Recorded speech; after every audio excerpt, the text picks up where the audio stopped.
I've been seeing a lot of creators lately talking about why they're switching from Canon to Sony or Sony to Canon. I think that everyone, for the most part, has their own reasons, and it's not really going to match everyone else's reason for why they're looking at one brand or another. But in today, I'm going to talk about not necessarily why I'm switching to Sony, because I'm not. If you're new here, my main camera is the RED Komodo. I use that for a lot of my higher end work, but for a lot of my videography-based jobs or a lot of my live streaming work, in pretty much most of 2022, I've been using Canon cameras. I've been using the R6 and the Canon R7. In later 2022, if you haven't seen the videos, I've been doing a lot with the Sony FX30, and towards the end of 2022, in all of January so far, I've pretty much been using exclusively the Sony FX30, which we're using to film this right now. I'm not going to sit here and tell you Sony makes better cameras than Canon, Canon makes better cameras than Sony, because I think every camera company has their own specialty that works for whoever the shooter, filmmaker,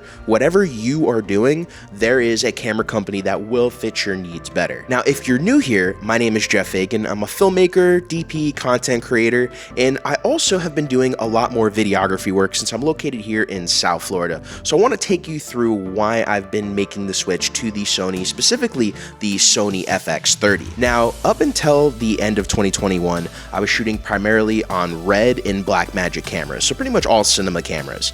And then I was working for Grant Cardone down in Miami. He has a pretty big YouTube channel, and we were using all Sony cameras to do all of his content creation. Working there opened my eyes to doing a lot of this videography based work, whether it's documentary, corporate, events, whatever it may be. Using a mirrorless camera definitely helps between not only the autofocus but the battery life compared to using cameras like Blackmagic pocket cameras. Now, even though I was working at Cardone, I was still using my RED and Blackmagic for a lot of my freelance work. I know I've said this story a few times, but for the context of this video, I really loved using the FX3 at Cardone, but I had no Sony lenses. I had the RED Komodo, which was technically my only mirrorless mount camera at the time.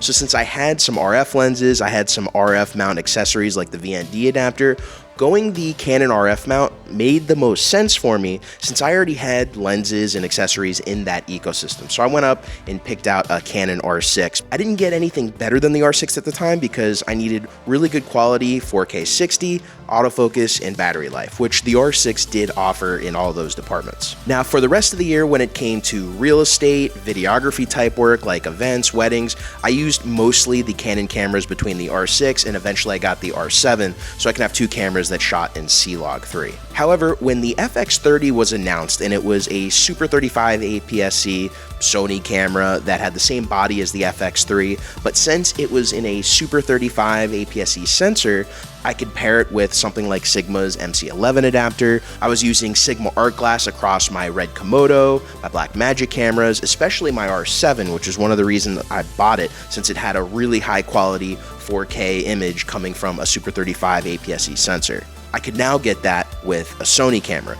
So I wanted to try it to see how it worked. Now, when I first got the FX30, I'm going to let you know right now, I actually told this to Josh Satin a few times, and I was going to get rid of the camera because I didn't like that there was somewhat of a green shift in it, and I felt that the image quality wasn't really any better than the R7 at the time, so it didn't really make sense why I would keep a Sony camera when I pretty much had all RF mount lenses, accessories, and whatnot, especially having the Komodo. Then I got a real estate contract to do apartment complexes all around South Florida, which obviously, as you may know, are small. Apartments down here, especially in cities, there's not a lot of room in them. And so one of the things I decided to do was test out Sony's APS-C lens lineup. And I've done videos on it in the past. I'll put links to them in the description below. But essentially, the two lenses I was looking at was the 11mm and the 15mm from Sony, which are both APS-C lenses. Their advantage was they are both really decent quality, but they are also really light.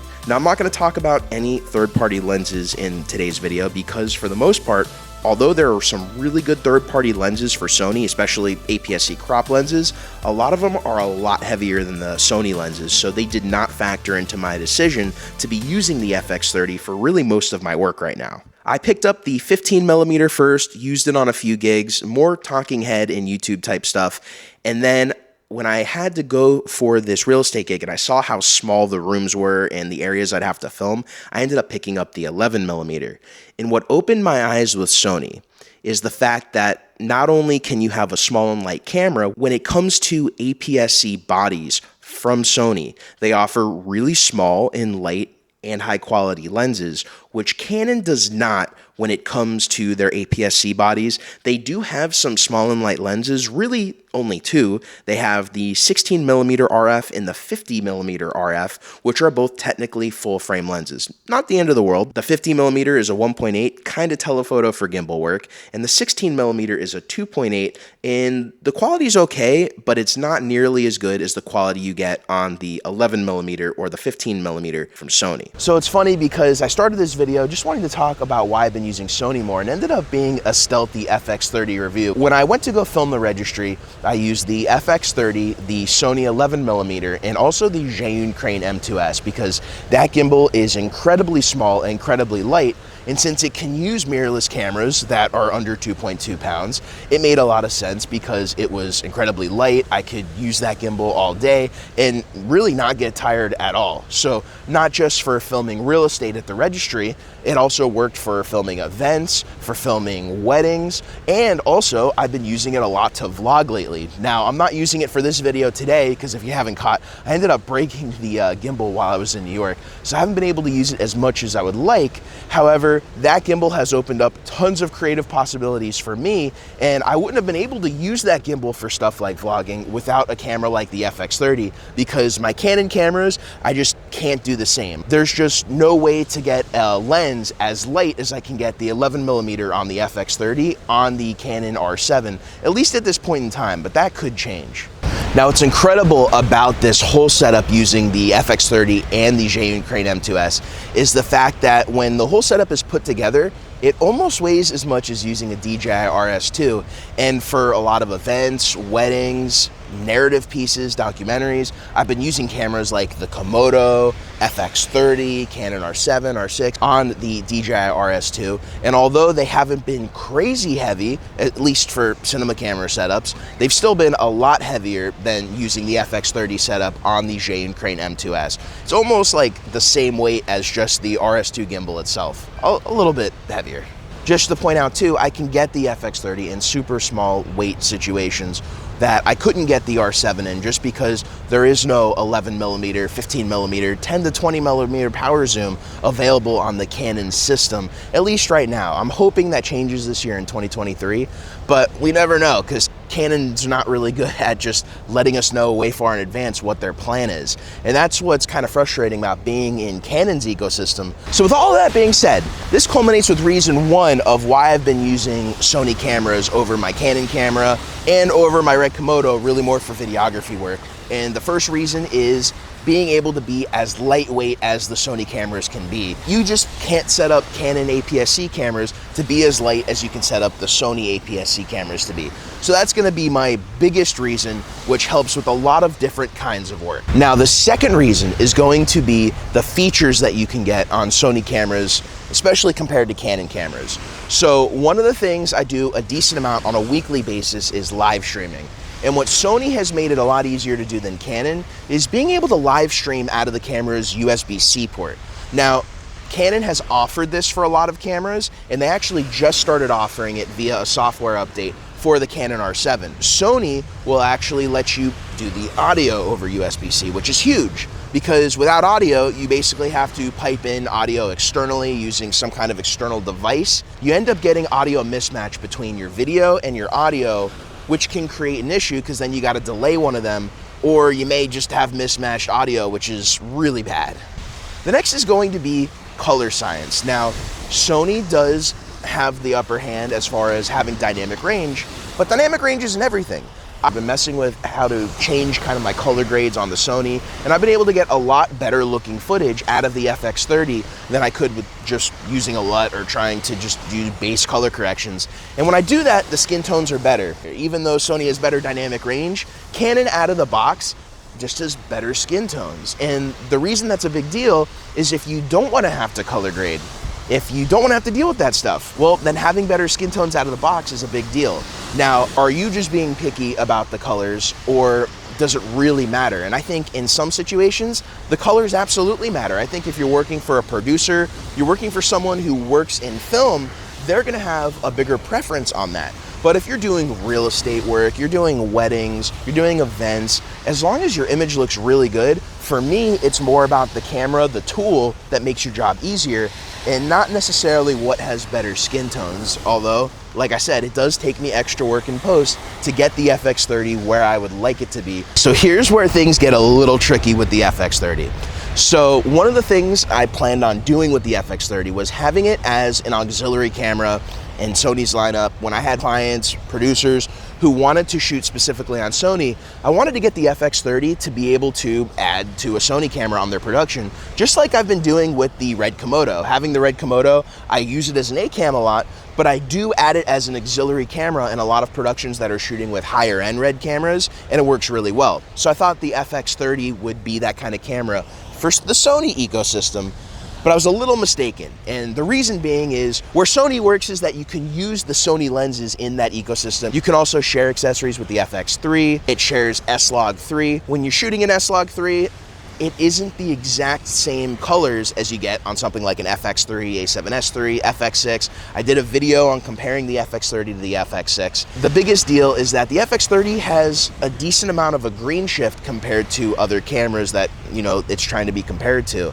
And that does make a big difference. So in post, there's a lot more work involved to get the FX30 to match something like an FX6. However, it can be done easier than, let's say, matching a Canon camera to a Sony camera, or even like a Red camera to a Sony camera. Since it doesn't match exactly and it has that green shift, there's just more work you're gonna have to do in post to get it there. So it didn't work exactly in that situation that I thought it would. Now let's talk about lenses I've been using for more of my professional work, my corporate work, talking heads, documentary. I don't own a lot of E-mount lenses. Actually, right now, I only own one. I own the 11mm for the Sony E-mount, and it's because of how light it is. When it comes to the lenses I use for professional work, I've been using Sigma Art for years. I use them on my Red Komodo, I've used them on my Blackmagic pocket cameras, my Canon cameras, but now I'm using them on the Sony camera due to Sigma's MC11 adapter that gives you autofocus on their Sigma Art lenses pretty close to where you can get them on Sony native mount lenses.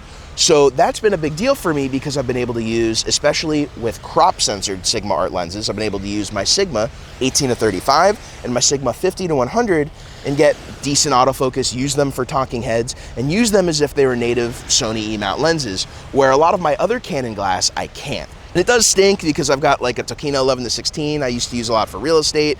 I have the 70-200 that I'm filming with today, and I'm actually using the Mikey VND adapter since I can't get autofocus on any of my other Sony adapters.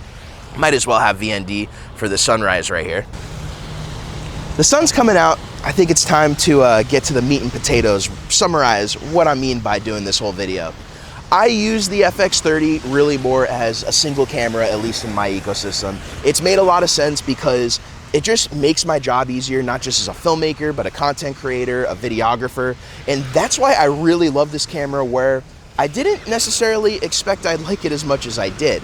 Now, I use it a lot single camera, where I planned on using it in multi-camera setups, just because if I'm using it in a single camera, I haven't really had to match it with other cameras. Makes the workflow a lot easier. But I really liked using the Sony FX30 because of its ability to be really lightweight and the features Sony has given it. If you need a camera that's super lightweight, if you need a camera that has the features of the FX30, it's your very first camera, I think the FX30 is a fantastic option to get. I think if you're trying to use it in Sony's ecosystem, I think you have some things to consider. But if you don't mind putting the extra work and you have a lot of E-mount lenses at this point in time, I think it's a really great option. I think if you don't want to put in the work and you're just looking to have cameras that intercut a lot easier, then I think you should probably spend the extra money and get something like an A7 IV, an FX3, A7S3. The FX30 does work really well for my workflow, so I wanted to talk about it today. I know I didn't go over much about the low light capabilities of this camera, and it's really because this camera is not a low light camera. Although it has a second base ISO at 2500, it's not like you're getting crazy low light abilities. I've shot in 2500, the images have been pretty good, but I haven't shot higher than 2500 just because you start getting grainier than there. So I don't really consider this a low light camera. Any questions, put them in the comments below. If you got knowledge and value out of today's video, please make sure to hit that like, subscribe, and notification bell to keep up to date with the latest videos from the channel. Till next time, my name's Geoff Fagien. I'm gonna finish filming this sunrise over here. I'll see you guys in the next video.